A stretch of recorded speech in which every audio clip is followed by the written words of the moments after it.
Hello friends, welcome to our latest episode. In this video, we bring you Mysteries of New England. Known for its quaint small towns, colonial roots, crisp autumn colors, almost 15 million New Englanders call this region home.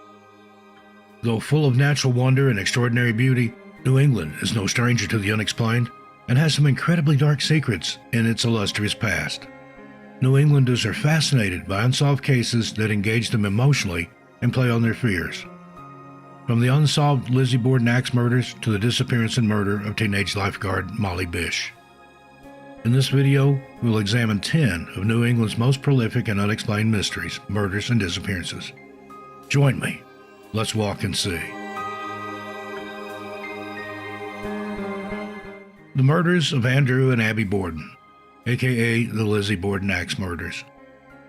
On a hot summer morning in August of 1892, one of the most infamous mysteries and murder cases in American history occurred in Fall River, Massachusetts, when 70-year-old Andrew Borden and his wife, Abby, were murdered by an axe in their home. Andrew's then 32-year-old daughter, Lizzie, reportedly found her father's body after returning home from morning errands. The family's maid, Bridget Sullivan, discovered Abby's body in the second-floor guest room. Though generally viewed as a reputable community member, Lizzie was deemed a suspect in the double homicide, and her trial began on June 5, 1893. Prosecutors alleged she tried to purchase poison the day before the murders and burned one of her dresses several days later. Fingerprint testing was common in Europe at the time, but the Fall River police were skeptical of its accuracy and never tested for prints on a hatchet found in the Borden's basement. The fact that no blood was found on Lizzie helped convince the all-male jury that she was incapable of the gruesome crime, and she was acquitted on June 20, 1893. Some have speculated that the killer was Andrew Borden's illegitimate son, William Borden, who snapped after Andrew failed to submit to his extortion demands regarding finances. However, no other suspects were ever charged with the murders, and Lizzie succumbed to pneumonia in Fall River on June 1, 1927. The Borden family home has since been transformed into the Lizzie Borden Bed and Breakfast Museum, which continues to attract visitors to this day. Located at 230 2nd Street, visitors at the bed and breakfast report doors opening and closing on their own, along with a mysterious floral scent that some attribute to the Borden's restless spirits. Next, we have the kidnapping and murder of Holly Panan. On August 5, 1993, 10-year-old Holly Panan returned to her grandparents' rural summer cottage on South Pond in Sturbridge, Massachusetts, where she was vacationing with her family. Holly spent the morning swimming with her father and two brothers. After returning to the cottage, Holly and her 5-year-old brother, Zach, walked a few hundred yards to a fence at the back of a neighbor's yard to visit a litter of collie puppies. Zach returned without Holly a short time later. The family looked for Holly, but only one of her sneakers was found near the roadway. A massive search was launched, but sadly, 73 days later, on October 23, 1993, Holly's remains were found in a wooded area near Five Bridge Road in Brimfield, Massachusetts. Now, while there's no shortage of persons of interest, Holly's killer has never been found. In 2023, the district attorney's office announced a slight breakthrough after a tank top was located at the crime scene, and the public was asked to help identify where the shirt came from or who it belonged to. Anyone with any information on the disappearance and murder of Holly is asked to call the Massachusetts State Police Detective Unit at 413-505-5993 or text a tip to CRIMES, that's 274-637, and type "Solve Holly Panan" and your tip in the message. Now we have the kidnapping and murder of Molly Bish. On June 27, 2000, 16-year-old Molly Bish of Warren, Massachusetts, vanished just a day after she started working as a lifeguard at a pond in her hometown. The search to find her became the most extensive search for a missing person in Massachusetts history. Molly's story would later become the focus of a 2002 feature by Mel Allen, an editor for Yankee magazine. At the time of the article, Molly's parents still had hope that their daughter was alive. Sadly, Molly's remains were recovered just 5 miles from her home the following year. The party or parties responsible have never been found, making Molly's case one of New England's most frustrating unsolved mysteries. Massachusetts State Police encourage anyone with information on Molly's case to call their anonymous tip line at 508-453-5555 7575. Next, the Smuty Nose murders. On March 6, 1873, Karen Christensen and her sister-in-law Anathay were brutally murdered by an axe after midnight on the island of Smuty Nose, located off the Portsmouth, New Hampshire coast. Karen's sister, Maren Hontvedt, survived the attack and testified in the trial against the accused killer, Louis Wagner. Wagner, a drifter, was once a boarder at their Smuty Nose house. Maren's accounts of the attack horrified and fascinated the nation. Wagner was convicted and hanged at the Maine State Prison in Thomaston on June 25, 1875. Whether Wagner was actually responsible for the murders has been up for debate since his arrest and subsequent hanging. In March of 1980, Yankee magazine published a story about the gruesome crime, which sparked a letter from L. Morrow Burke, an associate professor at the University of Southern Maine. Burke concluded, quote, "The blood on Wagner's clothes was likely fish blood," end quote. The real culprit, in his analysis, was Maren Hontvedt. Professor Burke claimed that the wounds on the two victims were erratically placed, superficial, and inflicted by a, quote, "feminine arm rather than a man who could row the 12 miles to Smuty Nose in a dory," end quote. Burke went on to say not only did Maren survive the attack, but she was completely uninjured. Others speculate Maren's husband, John, is the killer. The Smuty Nose murders remain one of New England's most puzzling mysteries. The Berkshire UFO Incident, also known as the Great Barrington UFO Sighting, is one of American history's most famous UFO sightings. It occurred on the night of September 1, 1969, in the small town of Sheffield, Massachusetts, located in the Berkshire Mountains. The incident began when a 36-year-old farmer named Tom Reed drove home from a family gathering with his mother, brother, and two friends. As they drove along a deserted road, they saw a bright light in the sky that seemed to follow them. The light grew larger and brighter until it was directly over their car. Suddenly, the car's engine stalled, and they heard a loud, pulsating sound. The next thing they knew, they were sitting in the car on the side of the road, about 300 feet from where they had been previously. They all had strange, unexplainable injuries and a sense of confusion and disorientation. Tom Reed later reported that he had a triangular burn mark on his neck, while his mother had a similar pattern on her wrist. The group returned home and reported the incident to the local police. The story quickly made headlines, and soon other witnesses came forward with their accounts of strange lights in the sky that night. The most compelling testimony came from a local radio station employee who claimed to have seen a large metallic craft hovering over the town. The incident gained national attention, and even the United States Air Force got involved. They sent investigators to the scene and conducted a thorough investigation, which included interviews with eyewitnesses and an analysis of the physical evidence. However, their report concluded that there was no evidence to support the existence of a UFO and that the incident was likely due to, quote, "natural phenomena," end quote. Despite the Air Force's conclusion, many believe the Berkshire UFO incident was an extraterrestrial encounter. Numerous books, articles, and documentaries have been written and filmed in the years since the incident, and it has become a staple of UFO lore. One of the most intriguing aspects of the Berkshire UFO incident is the number of witnesses who came forward. While the original group consisted of only 5 people, more than 40 others reported seeing strange lights in the sky that night. Many of these witnesses were highly respected members of the community, including police officers, firefighters, and government officials. Another puzzling aspect of this incident is the physical evidence. The triangular burn marks on Tom Reed's neck and his mother's wrist are challenging to explain, and some have suggested that they are evidence of alien abduction. The fact that the car's engine stalled and the group sensed a sense of disorientation is also consistent with other UFO encounters. The Berkshire UFO incident is one of American history's most intriguing sightings. While the Air Force investigation concluded that there was no evidence to support the existence of a UFO, many people remain convinced that the incident was an actual extraterrestrial encounter.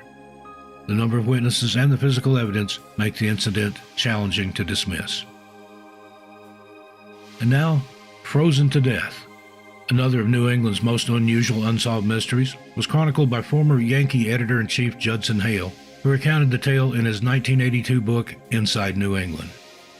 In 1939, Dr. Temple S. Fay of Philadelphia, who experimented with freezing human organs, gave a lecture in Providence, Rhode Island, in which he related a grotesque story he believed to be valid. Fay said the incident occurred just outside Montpelier, Vermont around 1900. Dr. Fay read from an old diary kept by his late uncle, Williams. Williams visited a remote community outside Montpelier on January 7th and found all the community's elders lying on a cabin floor, drugged and unconscious.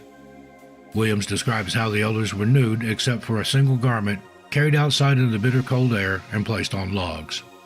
Williams continued, quote, "And the full moon, occasionally obscured by flying clouds, shone on their upturned, ghastly faces, and a horrible fascination kept me by the bodies as long as I could endure the severe cold. Soon the noses, ears, and fingers began to turn white. Then the limbs and faces assumed a tallow look. I could stand the cold no longer and went inside, where I found the friends in cheerful conversation. In about an hour, I went out and looked at the bodies. They were fast freezing," end quote. Fay continues, quote, "The next day, the bodies were covered with straw, placed in layers in a huge wooden enclosure to protect them from animals, and left there," end quote. The following May, all the frozen elders were brought inside and placed in tubs of warm water with hemlock until they revived, after which they went about their business refreshed by their long sleep of 4 months. What actually occurred in Montpelier that winter remains a mystery. That brings us to the Isabella Stewart Gardner Museum heist. On March 18, 1990, 2 men posing as police officers responding to a disturbance call entered the Isabella Stewart Gardner Museum in Boston, Massachusetts. Ultimately, this was only a scheme to swipe valuable works of art. The suspects tied up the guards and stole 13 pieces of art valued at more than $500 million, including works by Vermeer, Rembrandt, Degas, and Manet. It is the most significant theft of private property in terms of sheer value in history. It is speculated that the robbery was the work of a criminal organization, but no arrests have ever been made. The Gardner Museum continues to offer a monetary reward for information leading to the recovery of the art, and the spaces in the museum where the paintings once hung remain empty. Next, the strange disappearance of Brittany T. On January 10, 2023, 35-year-old Brittany T vanished after leaving the Brookfield, Massachusetts home she shared with her boyfriend. Brittany's vehicle reportedly was not working, and she left on foot on one of the coldest nights of the year. Brittany's loved ones say it's unlike her to disappear without making contact. She was reported missing by her family a few days later, prompting an immediate search of the area. The case had a heavy social media presence from the beginning, and a Facebook group keeps the public notified of any updates. Local woods, backyards, parked cars, and parks such as Lewis Field, near where Brittany was last seen, were searched. Among those interviewed were Brittany's boyfriend, who was described as cooperative. Authorities said there is no evidence a crime was committed, and no suspects have been named.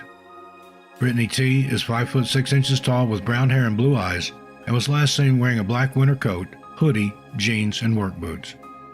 As previously mentioned, temperatures were near record lows when Brittany went missing. Anyone with any information on Brittany's disappearance or whereabouts is asked to call the dedicated tip line at 508-453-7589. Next, the Betty and Barney Hill incident. Now, there have been numerous UFO sightings since the first reported one in 1947. One of the most notable is that of Betty and Barney Hill, an American couple who became famous in the 1960s for claiming to be abducted by extraterrestrial beings. The Hills were driving back to their Portsmouth, New Hampshire home on September 19, 1961, after vacationing in Canada. While driving through the White Mountains, they noticed a bright light in the sky that seemed to follow them. At first, they thought it was a shooting star, but it soon became apparent that it was something else entirely. As they continued to drive, the light grew closer and brighter, and eventually they could see that it was a large, disc-shaped object that appeared to be hovering above the treetops and was utterly silent. Barney stopped the car, and they got out to look closer. According to their later accounts, the Hills saw several humanoid creatures looking out at them from the craft's windows. These beings were described as about 5 feet tall, with gray skin and large wraparound eyes. They were wearing black uniforms and seemed to be communicating with each other in a language that the Hills could not understand. Terrified, the Hills fled to their car and left as fast as possible. They began to experience strange sensations, including a tingling sensation in their bodies and a buzzing sound in their ears. They claimed the car was vibrating and the steering wheel was becoming difficult to control. The Hills realized that they could not account for 2 hours when they returned home. They also noticed physical evidence that something unusual had happened to them. Betty's dress was torn, the lining was ripped out, and Barney's shoes were scraped and scuffed in a way that suggested he had been dragged. Over the next few days, the Hills began to experience strange dreams and nightmares. Betty dreamed of being taken aboard the craft and subjected to a medical examination, while Barney dreamed of being interrogated by these beings. These dreams and nightmares continued for several weeks, and the Hills became increasingly convinced that aliens had abducted them. Eventually, they sought the help of a local psychiatrist named Dr. Benjamin Simon. Under hypnosis, Betty and Barney recounted their experiences in great detail, including their encounters with the beings and the medical procedures performed on them. According to Betty, the beings had shown her a map depicting a series of interconnected lines and dots representing various stars and star systems. She would later draw the star map for Dr. Simon. The Hills' story became the subject of much debate and controversy in the following years. Skeptics argued that the Hills' experiences could be explained by sleep paralysis or other psychological phenomena, while believers saw their story as proof of alien visitation. Despite the controversy, the Hills' story has remained one of history's most well-known and influential cases of UFO abduction. It has inspired countless books, movies, and TV shows, and continues to fascinate and intrigue people worldwide. And finally, we have the disappearance of Cathy Molton. On September 24, 1971, 16-year-old Cathy Marie Molton disappeared after school in the downtown area of Portland, Maine, after being dropped off by her father to go shopping. Cathy was supposed to take her bus home for dinner and then attend a dance at the YWCA with friends later that night, but she never returned. Her father, Roy, drove around the city looking for her, while her mother, Claire, called neighbors and friends to see if anyone had seen Cathy. The search for Cathy was marked by frustration.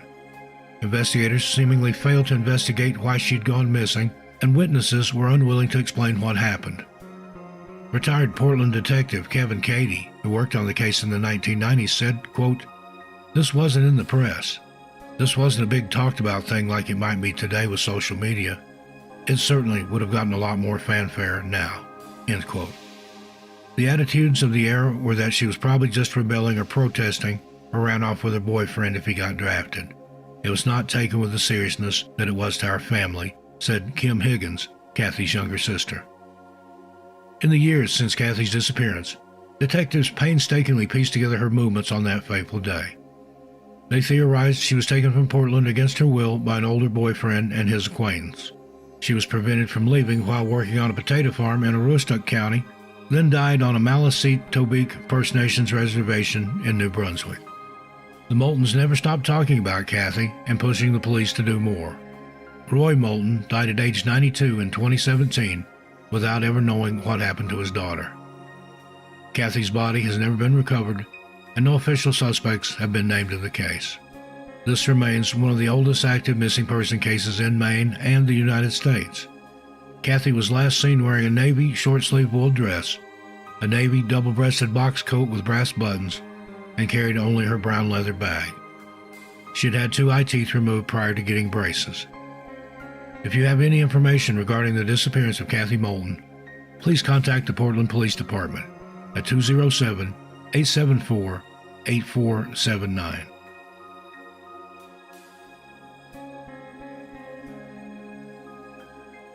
Well, friends, there you have it. What do you think of these strange unsolved mysteries from New England? I look forward to your comments, but please keep it friendly and respectful. Until we meet again, be good to yourselves and each other. I'm Steve Stockton, and I'll see you a little further on down the trail. And tell your animals Steve says hi.